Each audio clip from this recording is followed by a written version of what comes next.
वासियों, हिंदी दिवस के शुभ अवसर पर मेरी आप सभी को बहुत बहुत शुभकामनाएं। हमारा देश दुनिया भर में सांस्कृतिक और भाषाई दृष्टि से बहुत समृद्ध है।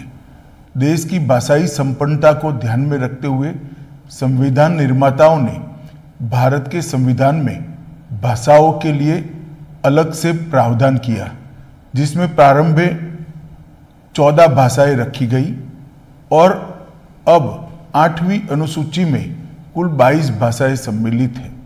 भारत की सभी भाषाएं महत्वपूर्ण हैं, उसका अपना अपना एक समृद्ध इतिहास है और विभिन्न भारतीय भाषाओं के साथ समन्वय स्थापित करते हुए हिंदी ने जनमानस के मन में एक विशेष स्थान भी प्राप्त किया है। यही कारण है कि आज़ादी के आंदोलन में अनेक स्वतंत्रता सेनानियों ने महात्मा गांधी, सरदार वल्लभ भाई पटेल, विनोबा भावे, आचार्य कृपलानी, काका साहेब कालेलकर, जवाहरलाल नेहरू, ये सभी ने हिंदी को संपर्क भाषा बनाकर आंदोलन की गति को बढ़ाने का प्रयास किया।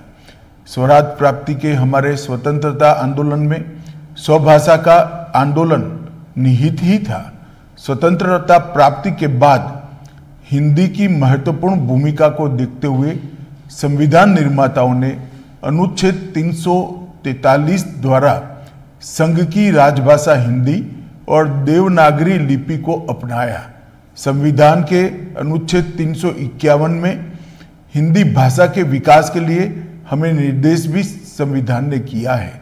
देशवासियों, माननीय प्रधानमंत्री श्री नरेंद्र मोदी जी के प्रेरणादायक नेतृत्व में आज जब पूरा देश आज़ादी का अमृत महोत्सव मना रहा है और प्रत्येक क्षेत्र में हम नई ऊर्जा के साथ नए संकल्प ले रहे हैं, ऐसे में यह सामूहिक प्रयास होना चाहिए कि राजभाषा हिंदी को लेकर संविधान द्वारा निर्धारित लक्ष्यों को हम प्राप्त करें। किसी भी लोकतांत्रिक देश में सरकारी कामकाज की भाषा तभी सार्थक भूमिका अदा कर सकती है जब देश के जन सामान्य से वो जुड़ी हो और जितने भी निर्णय लिए जाते हैं, जितनी भी नीतियां बनती हैं, वो नीतियां तभी लोकभोग्य हो सकती है जब वो स्थानीय लोगों की भाषा में हो।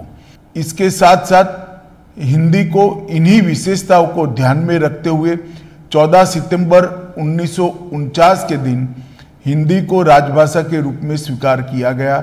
इसके साथ ही राजभाषा हिंदी में आवश्यकता के अनुसार शब्दावली निर्माण, वर्तनी के मानकीकरण किए गए और सरकारी कार्यों में हिंदी को बढ़ावा देने के लिए प्रेरणा प्रोत्साहन की नीति अपनाई गई।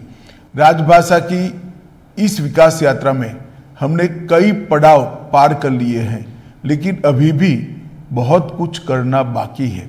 विगत 3 वर्षों में प्रधानमंत्री जी के नेतृत्व में सरकारी कामकाज में हिंदी का प्रयोग अधिक हो, इसके लिए गृह मंत्रालय का राजभाषा विभाग निरंतर प्रयासरत है, जिससे विभिन्न मंत्रालयों विभागों में हिंदी का कामकाज तेजी से बढ़ा है। मुझे ये बताते हुए हर्ष हो रहा है कि वर्तमान में गृह मंत्रालय में ज़्यादातर कार्य हिंदी में किया जाता है तथा कई अन्य मंत्रालयों के माननीय मंत्रियों ने भी अपना अधिकांश कार्य राजभाषा हिंदी में करना शुरू किया है। राजभाषा कार्यान्वयन की गति को तीव्र करने और समय समय पर किए गए कार्यों की समीक्षा हेतु मई 2019 में नई सरकार के गठन के पश्चात 57 मंत्रालयों में से 53 मंत्रालय की हिंदी सलाहकार समितियों का गठन कर लिया गया है तथा इसकी निरंतर बैठकें आयोजित की जा रही हैं। देश भर में विभिन्न शहरों में राजभाषा के प्रयोग को बढ़ाने की दृष्टि से अब तक कुल 527 नगर राजभाषा कार्यान्वयन समितियों का गठन किया जा चुका है। विदेश में लंदन, सिंगापुर, फिजी, दुबई और पोर्ट लुई में भी नगर राजभाषा कार्यान्वयन समिति का गठन किया गया है। राजभाषा कार्यान्वयन को और मजबूत करने की दिशा में संसदीय राजभाषा समिति अपनी सिफारिशों के 11 खंड माननीय राष्ट्रपति जी को प्रस्तुत कर चुकी है। राजभाषा विभाग द्वारा 13-14 नवंबर 21 को बनारस में पहला अखिल भारतीय राजभाषा सम्मेलन तथा नई दिल्ली केंद्रीय सचिवालय राजभाषा सेवा संवर्ग के अधिकारियों के लिए पहला तकनीकी सम्मेलन आयोजित किया गया। इन कार्यक्रमों से हिंदी प्रेमियों में उत्साह की अपार वृद्धि हुई है। यह और भी सुखद है कि हिंदी दिवस 2022 तथा द्वितीय अखिल भारतीय राजभाषा सम्मेलन का ऐतिहासिक आयोजन गुजरात के सूरत शहर में हो रहा है। गृह मंत्रालय का राजभाषा विभाग सूचना प्रौद्योगिकी के माध्यम से राजभाषा हिंदी के प्रगामी प्रयोग की दिशा में निरंतर प्रयत्नशील है। राजभाषा विभाग ने स्मृति आधारित अनुवाद प्रणाली कंठस्थ का निर्माण और विकास किया है, जिसमें लगभग 22 लाख वाक्य शामिल किए जा चुके हैं। इस टूल का प्रयोग सुनिश्चित कर सरकारी कार्यालयों में अनुवाद की गति एवं गुणवत्ता बढ़ाई गई है। राजभाषा विभाग द्वारा जन साधारण के लिए लीला हिंदी प्रवाह मोबाइल ऐप तैयार किया गया है, जिससे अपनाकर 14 विभिन्न भाषा भाषी अपनी अपनी मातृभाषा से निःशुल्क हिंदी सीख सकते हैं। राजभाषा विभाग के ई महाशब्दकोश में 90,000 शब्द सम्मिलित किए गए हैं और ई सरल हिंदी वाक्य कोश में 9,000 वाक्य शामिल है।